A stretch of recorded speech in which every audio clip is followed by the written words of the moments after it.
புதிய கல்விக் கொள்கை குறித்த மாநாட்டில் பிரதமர் நரேந்திர மோடி உரையாற்றி வருகிறார். பார்க்கலாம்.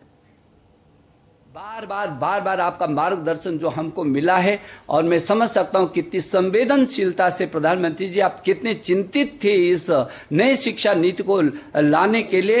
एक बार नहीं, दो बार नहीं, तीन बार नहीं, चार बार सहित बार बार आपने हमारा मार्गदर्शन किया।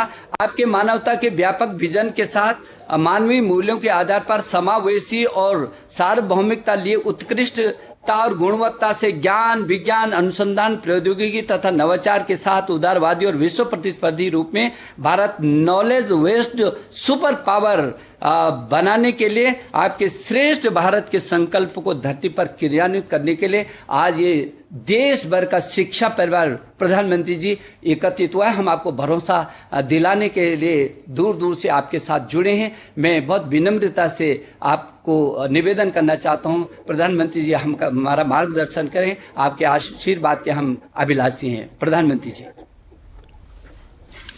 नमस्कार। मंत्रिमंडल में मेरे सहयोगी श्रीमान रमेश पोखरियाल निशंक जी, श्रीमान संजय धोत्रे जी, नेशनल एजुकेशन पॉलिसी राष्ट्रीय शिक्षा नीति में बहुत महत्वपूर्ण भूमिका निभाने वाले देश के जाने माने वैज्ञानिक डॉक्टर कस्तूरीरंगन जी और उनकी टीम, इस सम्मेलन में भाग ले रहे वाइस चांसलर्स, अन्य सभी शिक्षाविद, सभी महानुभाव, आप सभी का बहुत बहुत अभिनंदन।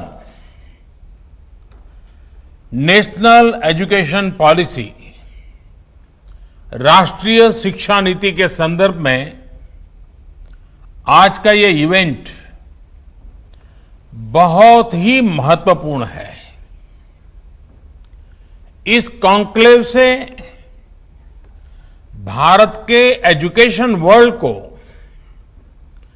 नेशनल एजुकेशन पॉलिसी, राष्ट्रीय शिक्षा नीति के विभिन्न पहलुओं के बारे में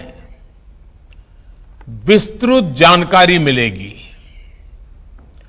जितनी जानकारी और ज्यादा जानकारी ज्यादा स्पष्ट होगी, फिर उतना ही आसान इस राष्ट्रीय शिक्षा नीति का इम्प्लीमेंटेशन भी होगा।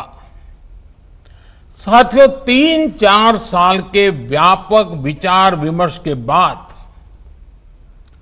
लाखों सुझावों पर लंबे मंथन के बाद राष्ट्रीय शिक्षा नीति को स्वीकृत किया गया है। आज देश भर में इसकी व्यापक चर्चा हो रही है।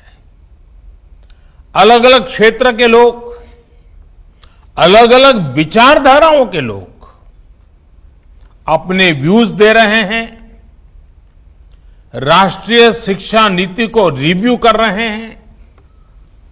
ये एक हेल्दी डिबेट है। ये जितनी ज्यादा होगी उतना ही लाभ देश की शिक्षा व्यवस्था को मिलेगा। ये भी खुशी की बात है कि राष्ट्रीय शिक्षा नीति आने के बाद देश के किसी भी क्षेत्र से, किसी भी वर्ग से ये बात नहीं उठी कि इसमें किसी तरह का बायस है या किसी एक तरफा कोई झुकाव है। ये एक इंडिकेटर भी है कि लोग बरसों से चली आ रही एजुकेशन सिस्टम में जो बदलाव चाहते थे वो उन्हें देखने को मिले हैं। वैसे कुछ लोगों के मन में ये सवाल आना बहुत स्वाभाविक है कि इतना बड़ा रिफॉर्म कागज पर तो कर दिया, लेकिन इसे जमीन पर कैसे उतारा जाएगा?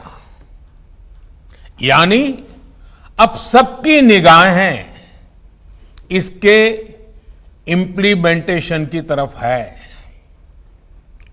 इस चैलेंज को देखते हुए व्यवस्थाओं को बनाने में जहां कहीं कुछ सुधार की आवश्यकता है, वह हमें सबको मिलकर के करना है और करना ही है।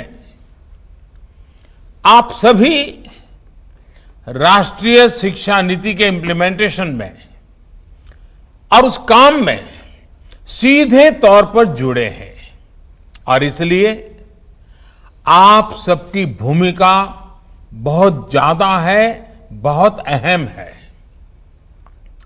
जहां तक पॉलिटिकल विल की बात है, मैं पूरी तरह कमिटेड हूं, मैं पूरी तरह आपके साथ हूं। साथियों, हर देश अपनी शिक्षा व्यवस्था को अपनी नेशनल वैल्यूज के साथ जोड़ते हुए अपने नेशनल गोल्स के अनुसार रिफॉर्म्स करते हुए आगे बढ़ता है।